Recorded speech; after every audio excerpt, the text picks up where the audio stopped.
ಮಾಜಿ ಮುಖ್ಯಮಂತ್ರಿ ಎಸ್.ಎಂ. ಕೃಷ್ಣ ಅಸ್ತಂಗತ. ಇವತ್ತು ಹುಟ್ಟೂರಿನಲ್ಲಿ ಎಸ್.ಎಂ. ಕೃಷ್ಣ ಅಂತ್ಯಕ್ರಿಯೆ ನಡೆಯುತ್ತೆ. ಮದ್ದೂರಿನ ಸೋಮನಹಳ್ಳಿಯಲ್ಲಿ ಎಸ್.ಎಂ. ಕೃಷ್ಣ ಅಂತ್ಯ ಸಂಸ್ಕಾರಕ್ಕೆ ಸಕಲ ಸಿದ್ಧತೆಗಳಾಗಿದೆ. ಸದ್ಯ ಬೆಂಗಳೂರಿನ ನಿವಾಸದಲ್ಲಿ ಎಸ್.ಎಂ. ಕೃಷ್ಣ ಪಾರ್ಥಿವ ಇದೆ. ಬೆಳಗ್ಗೆ 8 ಗಂಟೆ ತನಕ ಸದಾಶಿವನಗರ ನಿವಾಸದಲ್ಲೇ ಅಂತಿಮ ದರ್ಶನ ಇರುತ್ತೆ. ಬೆಳಗ್ಗೆ 8 ಗಂಟೆ ನಂತರ ಸೋಮನಹಳ್ಳಿಗೆ ಕೃಷ್ಣ ಪಾರ್ಥಿವ ರವಾನೆ ಮಾಡಲಾಗುತ್ತೆ. ಮಾರ್ಗ ಮಧ್ಯದಲ್ಲಿ ಕೆಂಗೇರಿ, ಬಿಡದಿ, ರಾಮನಗರದಲ್ಲಿ ಅಂತಿಮ ದರ್ಶನಕ್ಕೆ ವ್ಯವಸ್ಥೆಯಾಗಿದೆ. 5 ನಿಮಿಷ ಪಾರ್ಥಿವದ ಅಂತಿಮ ದರ್ಶನವನ್ನ ಪಡೆಯೋದಕ್ಕೆ ಅವಕಾಶ ಕೊಡಲಾಗಿದೆ. ಬೆಳಗ್ಗೆ 8 ಗಂಟೆ ತನಕ ಸದಾಶಿವನಗರದ ನಿವಾಸದಲ್ಲಿ ಅಂತಿಮ ದರ್ಶನ. ಬೆಳಗ್ಗೆ 8 ಗಂಟೆ ನಂತರ ಸೋಮನಹಳ್ಳಿಗೆ ಕೃಷ್ಣ ಪಾರ್ಥಿವ ರವಾನೆಯಾಗುತ್ತೆ. ಮಾರ್ಗ ಮಧ್ಯದಲ್ಲಿ ಕೆಂಗೇರಿ, ಬಿಡದಿ, ರಾಮನಗರದಲ್ಲಿ ಅಂತಿಮ ದರ್ಶನಕ್ಕೆ ಅವಕಾಶ ಇದೆ. ಬೆಳಗ್ಗೆ 9 ಗಂಟೆಗೆ ಸೋಮನಹಳ್ಳಿ ತಲುಪುತ್ತೆ ಪಾರ್ಥಿವ. ಮಧ್ಯಾಹ್ನ 2 ಗಂಟೆ ತನಕ ಸೋಮನಹಳ್ಳಿಯಲ್ಲಿ ಅಂತಿಮ ದರ್ಶನಕ್ಕೆ ವ್ಯವಸ್ಥೆಯಾಗಿದೆ. ಮಧ್ಯಾಹ್ನ 3 ಗಂಟೆಗೆ ಅಂತ್ಯ ಸಂಸ್ಕಾರದ ವಿಧಿವಿಧಾನಗಳು ಆರಂಭ ಆಗುತ್ತೆ. ಒಕ್ಕಲಿಗ ಸಂಪ್ರದಾಯದಂತೆ ಎಸ್.ಎಂ. ಕೃಷ್ಣ ಅಂತಿಮ ಸಂಸ್ಕಾರ ನೆರವೇರುತ್ತೆ. 15 ಪುರೋಹಿತರ ತಂಡದಿಂದ ವಿಧಿವಿಧಾನ ಕಾರ್ಯ ನಡೆಯಲಿದೆ. ಭಾನುಪ್ರಕಾಶ್ ಶರ್ಮಾ ನೇತೃತ್ವದಲ್ಲಿ ವಿಧಿವಿಧಾನ ನಡೆಯುತ್ತೆ. ಎಸ್.ಎಂ. ಕೃಷ್ಣ ಚಿತೆಗೆ ಮೊಮ್ಮಗ ಅಮರ್ತ್ಯ ಹೆಗಡೆ ಅಗ್ನಿ ಸ್ಪರ್ಶ ಮಾಡಲಿದ್ದಾರೆ. ಬೆಳಗ್ಗೆ 8 ಗಂಟೆ ನಂತರ ಸದಾಶಿವನಗರದ ಎಸ್.ಎಂ. ಕೃಷ್ಣ ಅವರ ನಿವಾಸದಿಂದ ಸೋಮನಹಳ್ಳಿಗೆ ಕೃಷ್ಣ ಪಾರ್ಥಿವ ರವಾನೆಯಾಗುತ್ತೆ. ಮಾರ್ಗ ಮಧ್ಯದಲ್ಲಿ ಕೆಂಗೇರಿ, ಬಿಡದಿ, ರಾಮನಗರದಲ್ಲಿ ಅಂತಿಮ ದರ್ಶನಕ್ಕೆ ಅವಕಾಶ ಇದೆ. 5 ನಿಮಿಷ. ಮಧ್ಯಾಹ್ನ 2 ಗಂಟೆ ತನಕ ಸೋಮನಹಳ್ಳಿಯಲ್ಲಿ ಅಂತಿಮ ದರ್ಶನವನ್ನ ಪಡೆಯಬಹುದಾಗಿದೆ. ಮಧ್ಯಾಹ್ನ 3 ಗಂಟೆಗೆ ಅಂತ್ಯ ಸಂಸ್ಕಾರದ ವಿಧಿವಿಧಾನಗಳೆಲ್ಲ ಆರಂಭ ಆಗುತ್ತೆ. 15 ಪುರೋಹಿತರ ತಂಡ ಈ ವಿಧಿವಿಧಾನದ ಕಾರ್ಯವನ್ನ ನಡೆಸಲಿದೆ. ಭಾನುಪ್ರಕಾಶ್ ಶರ್ಮಾ ನೇತೃತ್ವದಲ್ಲಿ ವಿಧಿವಿಧಾನ ನಡೆಯುತ್ತೆ.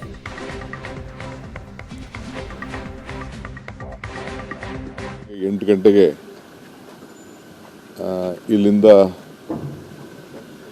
ಮದ್ದೂರಿಗೆ ಹೊರಡುವಂಥ ಕಾರ್ಯಕ್ರಮ.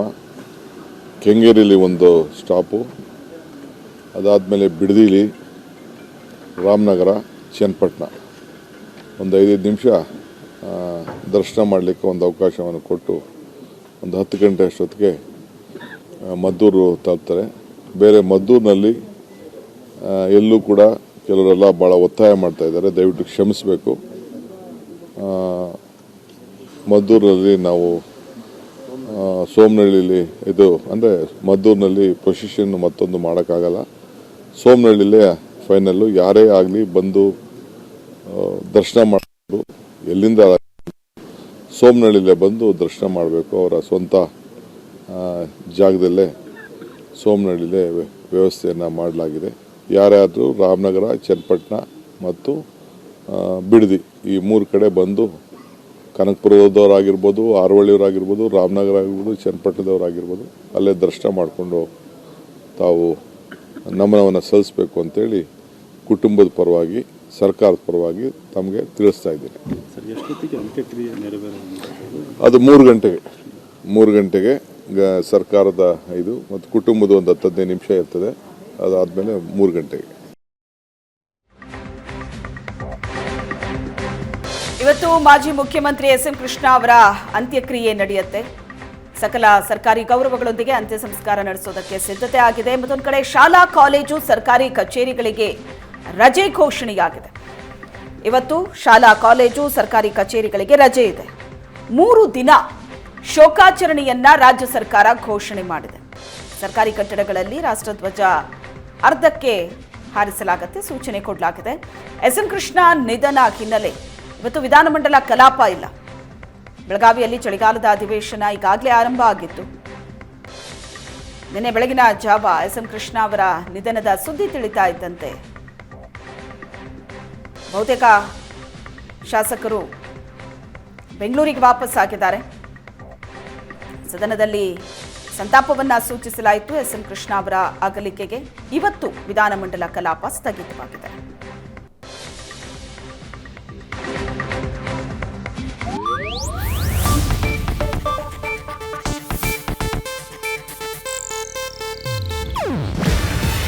ಇದು ಏಷ್ಯಾನೆಟ್ ನ್ಯೂಸ್ ನೆಟ್ವರ್ಕ್ ಪ್ರಸ್ತುತಿ. ನೀವು ನೋಡ್ತಿದ್ದೀರಾ ಏಷ್ಯಾ ನೆಟ್ ಸುವರ್ಣ ನ್ಯೂಸ್.